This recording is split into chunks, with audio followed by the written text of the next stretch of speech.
So welcome to the next tutorial of ethical hacking and penetration testing via Kali Linux. So I have told you in the previous tutorial about anonymous footprinting, pseudo anonymous footprinting, and loads of other stuff. So you might be thinking that why footprinting is much important, but you must have already have had some random idea as to why it is that important and what kind of strategy it is exactly. So it allows in terms of security for companies, it allows attackers to know about the complete security posture of the organization, and it is not good, trust me guys. It reduces the attacker's area to specific range of IP address, network, domain names, even remote access. It even allows them to build their own information database about the target's organization security and their weakness to take appropriate action.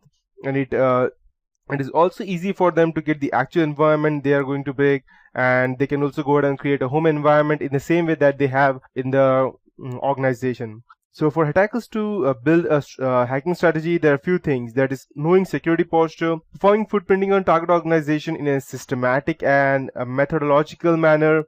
They will be able to get information or complete profile of the organization's security posture. It will also go ahead and reduce their area of attack because they will get a specific amount of IP addresses within which they know that okay, this company has only uses this set of IP addresses, and it will be easier for them to go ahead and hack into them because he already knows what can be. So he just have to guess some specific random things, and by doing a good amount of social engineering, he will even get that. After that, we have building information database. As I told you, going ahead and creating a virtual network at home based on the similar organization structure. And then finally drawing the network map, that is combining footprinting techniques such as tracert tool, which allows the attacker to create network diagrams of the target's organization network presence. This map allows, or this map network represents the understanding of the target's internet footprint, and these network diagrams can also guide in the attack. So coming back to the next point, there are a few objectives of footprinting. So these objectives, the major objectives of footprinting include collecting the target's network information, system information, and the organization information. And by carrying out footprinting at various network levels, you can gain information such as network blocks, network services, application, system architecture, intrusion detection systems, specific IP addresses, access controls, and many more. And with footprinting, information such as employee names, phone numbers, contact addresses, designations, work experience, and even the employee ID and what is their ID and what is specific amount of salary they get, even each and everything can be obtained. So the first thing that a hacker would do would be to collect information.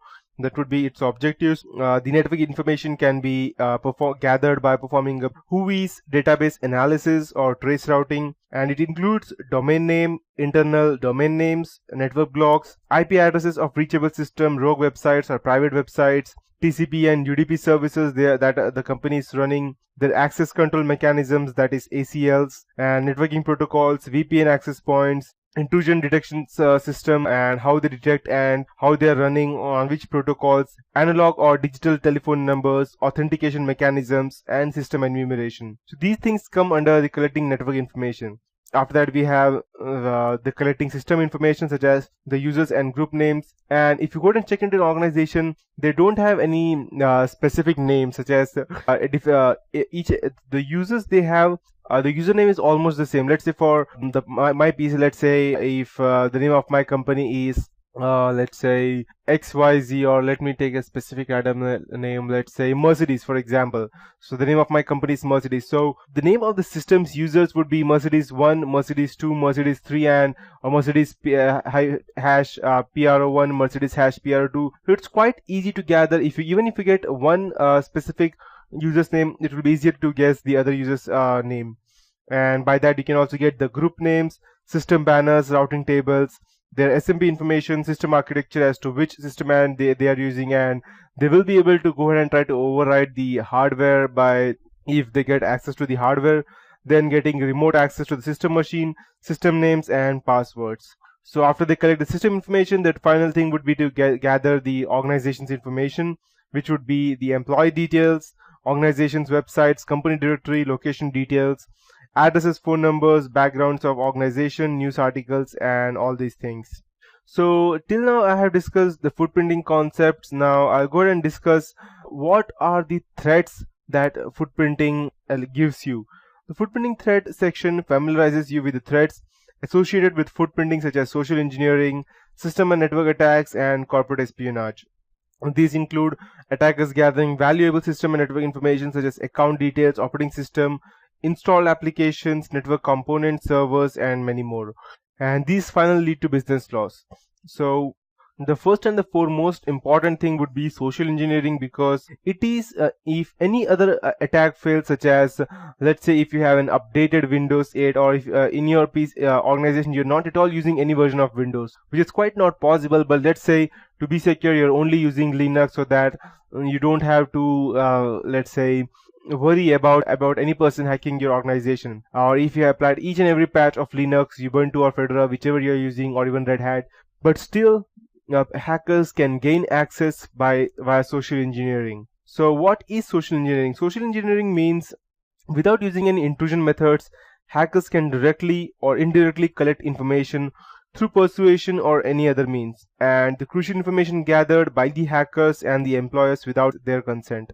So this is a very unique method. Let's say, for example, you are working in an IT company, or you're working, you are just a normal, let's say, normal person working in a company, and one day you are at home, and some random day you just get a call stating that if the person may have gathered already your, let's say, your user ID, or not user ID, he may already have your employee ID.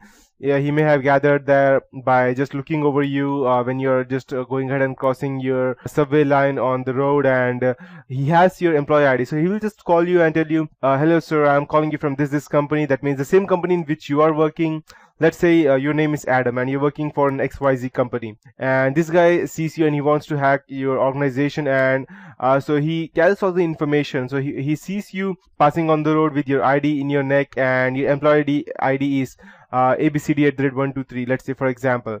So he will just go ahead and call you, hello sir, I believe your name is Mr. Adam. You'll say yes, and then he will tell you, okay, so I believe I am calling you from your company, that's XYZ. I am the network manager over here, and due to some reason I'm unable to access your password to your PC, and so can you just help me with that? And before I proceed, I believe ID would be ABCD@123. So you will think, okay, this guy knows my address, he knows my name, he knows my employee ID, so he must be the real guy who is from the IT department. So you will just go ahead and give him out the username and then password, and then finally he will have what he needs, and he will just go ahead and he won't even go ahead and directly disconnect the call. He will just tell you, okay, thank you sir, I'm able to access your system now, and by the time you access your system tomorrow, I will have full maintenance done on your system. And he will close the call in a very good manner, and you will think, okay, I just helped this guy, so you will feel good. But when next day you reach the office, and you will come to know somebody has already accessed all the information, and you are the person who gave the information, and you are the only person responsible, and you will be the one who will be serving jail time, or perhaps you may not even get another job because of your insecurity that you performed. So these are the ways as to how any person can gather information via social engineering attack. After that, we have system network attacks, information leakage, privacy loss, corporate espionage, and business loss. So these are different ways as to how we can go ahead and gather information on a specific person.